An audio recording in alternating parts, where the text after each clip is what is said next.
આભાર માનું છું. આંગણવાડીના બહેનોની પણ હું આભારી છું, તેમજ વાલીઓ, વિદ્યાર્થીઓના વાલી જે કોઈ પણ અહીં આવ્યા છે એ સૌનું હું મારા કાર્યક્રમમાં સ્વાગત કરું છું. આચાર્ય શ્રી સરકારી માધ્યમિક શાળા વેલણ તેમજ સમગ્ર સ્ટાફ વતી હું સૌનું આ કાર્યક્રમમાં હાર્દિક સ્વાગત કરું છું.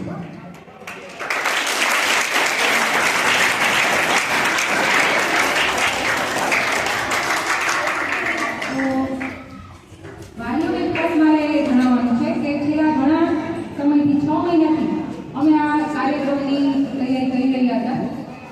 હવે ક્રિએશન બતાવે છે કે અમારું સર્જન વિદ્યાર્થીનીઓમાં જે સ્કિલ રહેલી છે કે જેમ કે ક્રાફ્ટની વસ્તુઓ, વિદ્યાર્થીઓએ અલગ અલગ ઊનની વસ્તુઓ તેમજ કાગળની વસ્તુઓ બનાવે છે.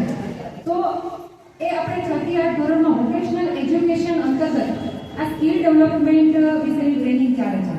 તો વિદ્યાર્થીનીઓમાં સ્કિલ ડેવલપમેન્ટ થાય અને તેમની અંદર રહેલી છુપી શક્તિઓ બહાર આવે, બરાબર, તેમની જે સર્જન શક્તિ છે એ બહાર આવે. એ કારણ કે નવી શિક્ષણ નીતિ 2020 અંતર્ગત વોકેશનલ એજ્યુકેશનનું ઘણું બધું મહત્વ છે.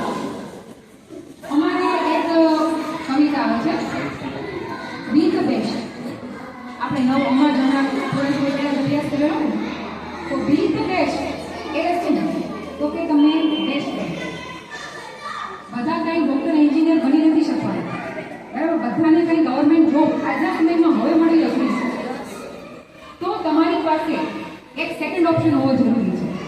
કરિયરના હંમેશા 4 ઓપ્શન હોવા જોઈએ, 4 દરવાજા ઓપન હોવા જોઈએ. કે એક દરવાજો બંધ થાય તો બીજો દરવાજો, બીજો બંધ થાય તો ત્રીજો.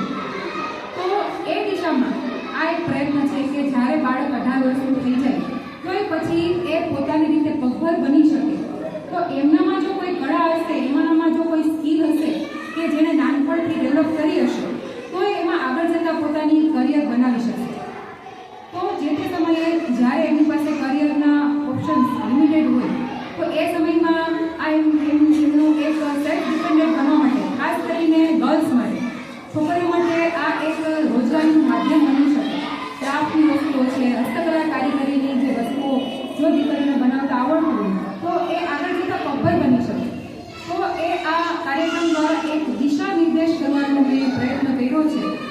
તો આ કાર્યક્રમમાં હું બધાનું હાર્દિક સ્વાગત કરું છું અને અમારા આચાર્યશ્રી છે આ કાર્યક્રમના સંદર્ભમાં 2 શબ્દો કહેશે.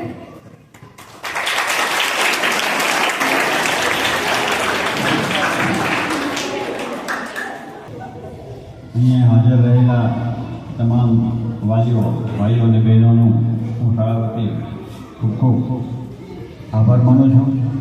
એક નાનકડો એવો કાર્યક્રમ ત્યારના અમારા બેન આ બાબતે પ્રયત્ન કરતા હતા.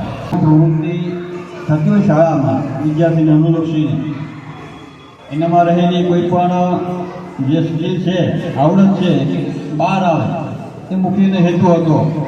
ઘણી બધી આવડત બાળકોમાં હોય છે, એને એક બહાર લાવવાના એક સારો પ્રયત્ન કર્યો છે બેને. તો એ બધા આપણે માણીએ. આ કાર્યક્રમ બાબતે આપણું માર્ગદર્શન કરશે. આચાર્ય અમારે ગામમાંથી આવનાર વડીલ મિત્રો અને સ્ટાફમાં તથા વિદ્યાર્થી મિત્રો,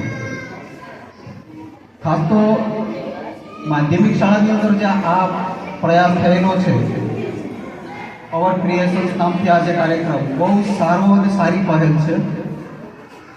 આપણે પાસે જે કંઈક કરવાની કંઈક સ્કિલ હોય તો એને ઉજાગર કરી શકીએ. ખાસ કરીને અત્યારે એવી વસ્તુ છે કે ઉત્પાદન કરવું ને, આ બધી એક પ્રકારનું ઉત્પાદન છે. સારી વસ્તુ ઉત્પાદન કરીને લોકોની જરૂરિયાત છે પૂરી કરવી, તો એના માટે આપણામાં કોઈ આવડત છે તો એ કરી શકાય છે. ખાસ અને બીજું કે ઉત્પાદન તો કરી શકાય છે, પણ એનું માર્કેટિંગ, એનો પ્રશ્ન એ છે કે માર્કેટિંગ ક્યાં કરવું. તો એના માટે પણ આપણી પાસે અત્યારે બહુ ખુલ્લો સોર્સ છે, ઓનલાઈન માર્કેટિંગ, બરાબર.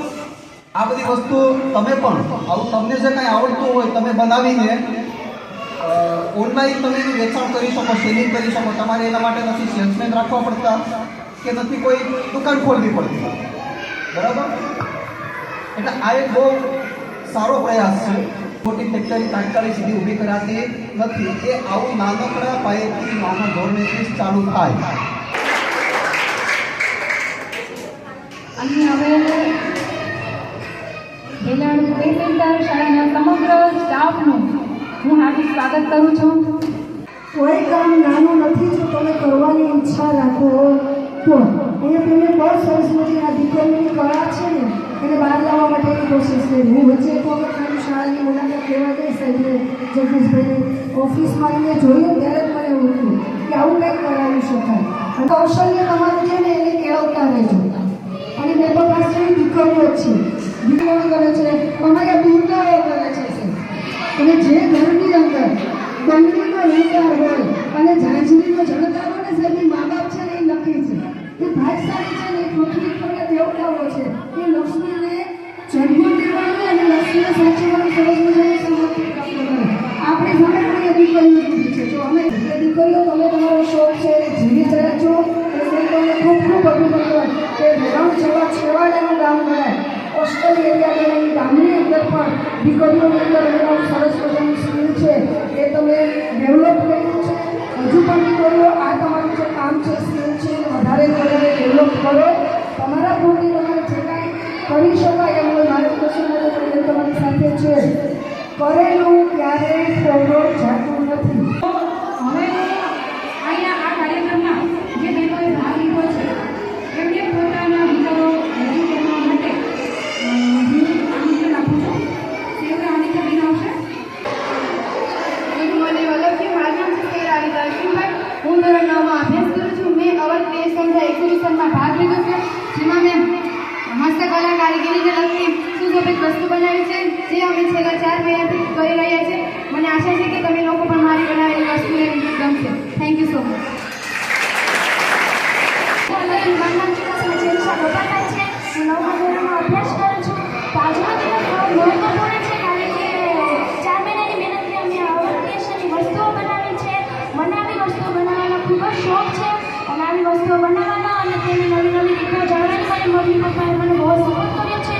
તો મને આશા છે કે તમે મારી વસ્તુઓ કરીશો અને તમને મારી વસ્તુઓ ખૂબ જ બનાવશો. Thank you. All of you. મારું નામ બાંધુના કોમલ છે. હું ધોરણ 9માં અભ્યાસ કરું છું. મેં અવર ક્રિએશનમાં ભાગ લીધો છે. એમાં એવું હોય છે કે જે કામગીરીમાં આપણને શોખ હોય તે કામગીરી આપણે કરી શકીએ છીએ. મને કાગળ કામગીરીમાં ખૂબ જ શોખ છે. હું કાગળ કામગીરી કરું છું.